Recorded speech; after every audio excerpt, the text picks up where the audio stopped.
வணக்கம் மக்களே. நடிகை பத்மினியை உங்களுக்கும் பிடிக்கும்னா நம்ம சேனலை சப்ஸ்கிரைப் பண்ணிக்கோங்க. தமிழ் சினிமாவின் நாட்டிய பேரொளி என்றாலே நம் நினைவுக்கு முதலில் வருவது நடிகை பத்மினி தான். இது யாராலும் மறுக்க முடியாத ஒரு உண்மை. நடனம், நடிப்பு, பரதநாட்டியம் என ரசிகர்களை தனித்துவமான கலையால் கட்டி போட்டவர் நடிகை பத்மினி. கதகளி, குச்சிப்புடி, பரதநாட்டியம், மோகினியாட்டம் போன்ற நடனக்கலைகளை முறையாக பயின்று தேர்ந்தவர் நடிகை பத்மினி. இவரது சகோதரிகள் லலிதா, ராகினியும் புகழ்பெற்ற நடிகைகள்தான். இவர்களை திருவிதாங்கூர் சகோதரிகள் என்றுதான் அழைப்பார்கள்.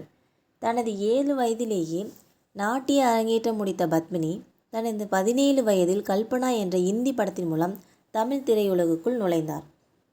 தமிழ், மலையாளம், கன்னடம், தெலுங்கு என அனைத்து மொழிகளிலும் முன்னணி நடிகையாக கொடிகட்டி பறந்தார் பத்மினி.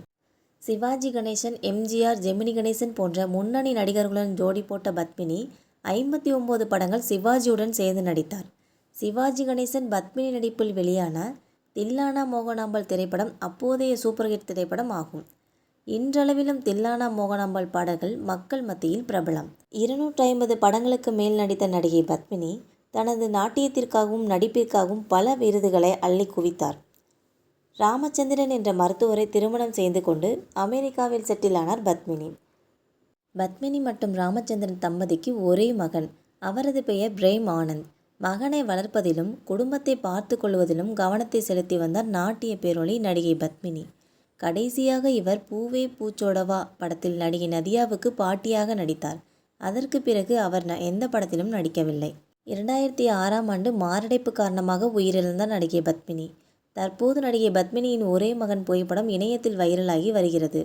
1986ஆம் ஆண்டு வெளிவந்த உதயம் 16 என்ற மலையாள படத்தில் நடித்த பத்மினியின் மகன் அதற்கு பிறகு எந்த படத்திலையும் நடிக்கவில்லை.